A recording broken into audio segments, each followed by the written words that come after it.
అన్ని రకాల వస్త్రాలపై up to 70% discount.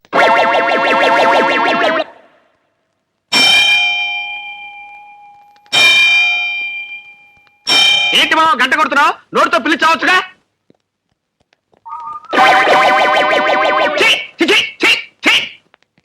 ఓరి నీ బద్దకం తగలడా? కుక్క కాళ్ళు లాగుతున్నా కాళ్ళతో తనొచ్చుగా, నోటితో చిచి అనొచ్చుగా. పైగా గంట కొట్టి పిలవాలా? ఏ ముహూర్తాన్ని నీ కూతురు మీద తాళి పట్టుకెట్టాను కానీ ముప్పావులా కట్నం ఇచ్చి ముప్పుట్ల మెక్కి చేస్తున్నావు కదరా. ఆ పగవుతున్నావేంట్రా? చిటి చిటి ఎక్కడ వచ్చావే? ఏమిటండి? ఏముంది, ఓ ప్యాంటు షర్టు నా మొహాన్ని కొట్టి ఇంత పిండాకుడు పెట్టి మెడపట్టుకుని గంట ఎవరికో కోర్టులో పడి తెస్తా. అబ్బా ఏమిటండి, వారం రోజుల నుంచి ఒకటే కోర్టు పిచ్చి, ఒక ముద్దు లేదు ముచ్చడం లేదు. ఆ ముద్దు ముచ్చుగా పెట్టుకుని కూర్చుంటే ఎట్లా కుదిరితే నీకు మీ నాన్నకి ఫుడ్ ఎట్లా వస్తుంది? నేను అర్జెంట్ గా సాక్ష్యం చెప్పాలని ఒకటి చూడాలి. పని పాట లేకుండా మా నాన్న ఉన్నాడు కదండి. అరే నీకు బ్రెయిన్ ఉందే, బ్రహ్మాండమే నేనే చెప్పావు. అరే కాల్ తీసి పక్కన పెట్టరా. కోర్టులో సాక్ష్యం చెప్పాలరా. ఏమిస్తావు? 3000 ఇస్తాను. చెప్తా. ఏం చెప్పాలి, ఎలా చెప్పాలి? ఏం లేదురా, వెరీ సింపుల్. రేపు నిన్ను కోర్టుకు తీసుకెళ్తా. బోల్లో నిలబెట్టిన తర్వాత నీ చేత ప్రమాణం చేయించిన తర్వాత లాయర్ గారు కొన్ని ప్రశ్నలు వేస్తారు. అదే మీ మావి గారు హరికృష్ణ గారు కదండి. హరికృష్ణ గారు కాదే, ఆయన అసిస్టెంట్ చిన్ని కృష్ణ గారు. ఆయన కొన్ని ప్రశ్నలు అడుగుతారు. ఏమని? హత్య జరిగేటప్పుడు నువ్వు అక్కడే ఉన్నావా అని అడుగుతాడు. ఎస్ అను. ఇతనే హత్య చేశాడా అని అడుగుతాడు. నో అను. ఇతన్ని విడుదల చేయొచ్చా అని అడుగుతాడు. ఆల్ రైట్ అను. Yes, no, all right. ఈ హత్య జగ్గారావు ఎంత మాత్రం చేయలేదు.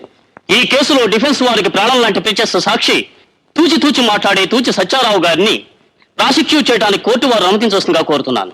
Yes proceed. చూడండి తూచి సత్యారావు గారు, హత్య జరిగిన స్థలంలో మీరున్నారా? ఎస్. అంటే అతని హత్య చేయలేదు కదూ, నిర్దోషి కదూ? నో.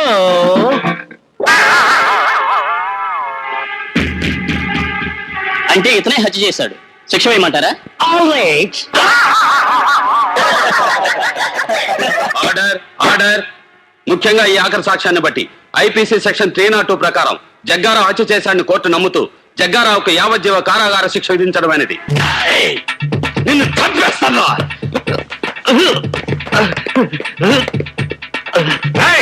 ఆ తూచిగారితో సాక్ష్యం చెప్పించి నేను చంపుతాను రా. నువ్వు జైల్లో ఉంటావు కదా, ఎలా చంపుతావు? నేను జైల్లో ఉన్నా సరే, బెయిల్ మీద ఉన్నా సరే, నా వాళ్ళ చేత గాని నీ వాళ్ళ చేత గాని ఇంట బయట రైల్లో గాని రిక్షాలో గాని బస్సులో గాని కారులో గాని ముద్ద చేత గాని ముద్దు చేత గాని ఎక్కడ పడితే అక్కడ నువ్వు ఊహించిన చోట ఊహించిన విధంగా హత్య చేయిస్తా. త్వరలో నీ ప్రాణాలు గాల్లో కలుస్తాయి. ఏమండి, హల్వా తినండి, మీకోసం స్పెషల్ గా చేశాను. నా వాళ్ళ చేత గాని నీ వాళ్ళ చేత గాని నిన్ను హత్య చేయిస్తాడు. ఏంటి, నా కోసం స్పెషల్ గా చేసావా? నేను నమ్మను. ముందా కుక్కకి పెట్టు. ప్రేమతో నేను చేసింది కుక్క కోసమా? ఎవరి కోసం చేసావో నాకు తెలుసు, ఆ జగ్గారావు గారికి తెలుసు, నీకు తెలియదు. ముందా కుక్కకి పెట్టు మర్యాదగా. నేను పెట్టను. నువ్వు పెట్టకపోతే నేనే పెడతా. తినవే, తిను. ఇప్పుడు పెట్టి తింటాను. ఇంకెక్కడుంది? ఉన్నది కాస్త కుక్కకు పెట్టారుగా, నన్ను తినండి. చిచ్చి, వద్దంటే పెడతానంటావు, పెట్టమంటే లేదంటావు. ఎందుకండి అంత కోపం? ఒక్క ముద్దు పెట్టానంటే గాల్లో కలిసిపోతుంది. ముద్దు చేత గాని ముద్ద చేత గాని నిన్ను హత్య చేయిస్తాను. ఏంటి గాల్లో కలిసిపోయేది నా ప్రాణాలా? ఛీ, ఏమిటండి ఆ మాటలు? వద్దు, ముద్దైనా సరే ముద్దైనా సరే ముందు కుక్కకి, ఆ తర్వాత నాకు. ఇంత ప్రేమగా పెట్టాలనుకున్న ముద్దు ఆ కుక్కకు పెట్టమంటారా? అవును. ఇంకా సేపు ఆగితే ఆ కుక్కతోనే కాపురం చేయమంటారు. అల్లుడు రా రా, నీ కోసమే చూస్తున్నాను రా. నాకు ఇస్తానున్నావే, ఏది? ఇస్తాను రా. అటు తిరుగు, పొంగో. బాబు, ఈ 1,00,000 ఉంచు. మిగతా 50,000 రేపు రిజిస్ట్రేషన్ రోజు ఇస్తాను జయరామ్జీకి. అలాగే సార్. ఉంటాను సార్. అచ్చా, ఏమండి, ఇల్లు అమ్మొద్దండి. అమ్ముతానే. నేను బతికి బాగుండాలంటే ఇల్లు అమ్మి తీరాలి. బుల్లెట్ ప్రూఫ్ కోట్ కొనాలి. దానికి ₹1,00,000 కావాలి. బుల్లెట్ ప్రూఫ్ కోటా అంటే ఏమిటండి? అంటే పెద్ద పెద్ద మంత్రులు వేసుకుంటారే, అది వేసుకుంటే ఏ గుండు నా గుండెల్లో దూరదు, నేను బతికిపోతాను. ఏమండి, మీరు లేకుండా బ్రతకగలను కానీ ఇల్లు లేకుండా బ్రతకనండి. నేను లేకుండా బతకగలవు గాని ఇల్లు లేకుండా బతకలేవు అన్నమాట. అంటే నాకంటే నీకు ఇల్లే ముఖ్యం అన్నమాట. నువ్వు నిజంగా జగ్గారావు కూడా మనిషివేనే. కూడా వాడి సంగతి కూడా తెలిచేస్తాను. అమ్మో, వెంటనే బుల్లెట్ ప్రూఫ్ కొనుక్కోవాలి. రిక్షా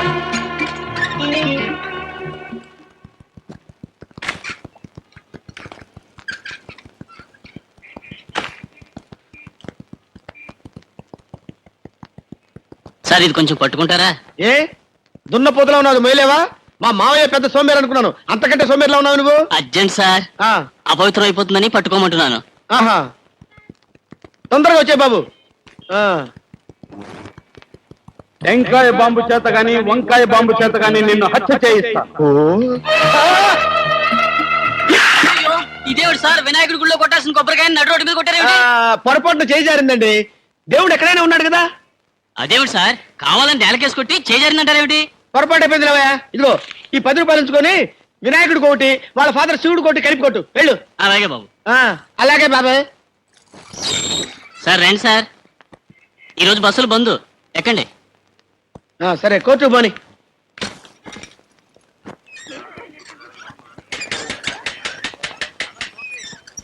సార్, స్వర్గంలో నరకం సినిమా చూసారా? చూడలేదు, చూపిస్తావా? తమరు చూస్తానంటే చూపిస్తాను, అదండి. ఏంటి ఎక్కడ ఆపావు? బీడీలు తెచ్చుకుంటానండి. వీడ జగ్గారావు గడు మనిషి అయి ఉంటాడు. రైల్లో గాని రిక్షాలో గాని ఎక్కడ పడితే అక్కడ నిన్ను హత్య చేయిస్తాను. అయ్యో అయ్య బాబోయ్! సార్, సార్, ఇదేంటి? సార్? సీటు తీయరా? సార్? సీటు తీయరా? అయ్యో, ఏంటి సార్? రేయ్, సార్, ఇందులో ఏముందిరా? ఇందులో ఏముందిరా? కాదురా బాంబు. ఇడ్డలు సార్. బాంబురా. అయ్యో, బాబు కాదు సార్, ఇడ్డలు సార్. బాంబు. అయ్యో, ఒకవేళ ఇడ్డలు లేకుండా చేశారు బాబోయ్.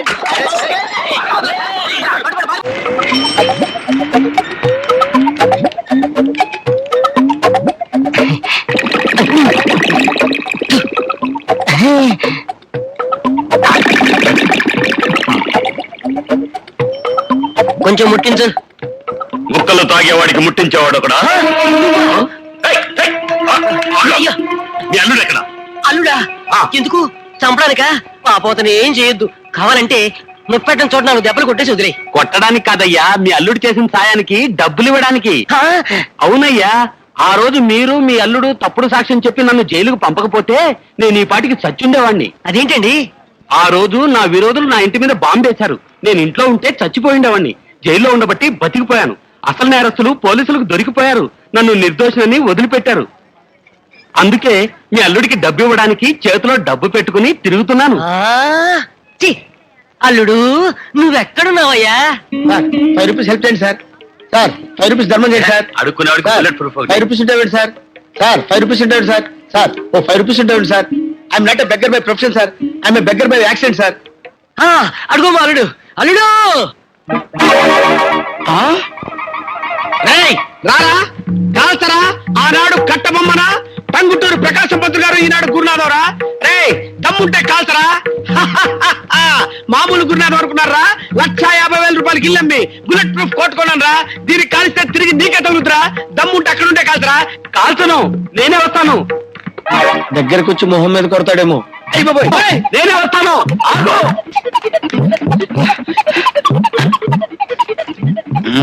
Very good idea.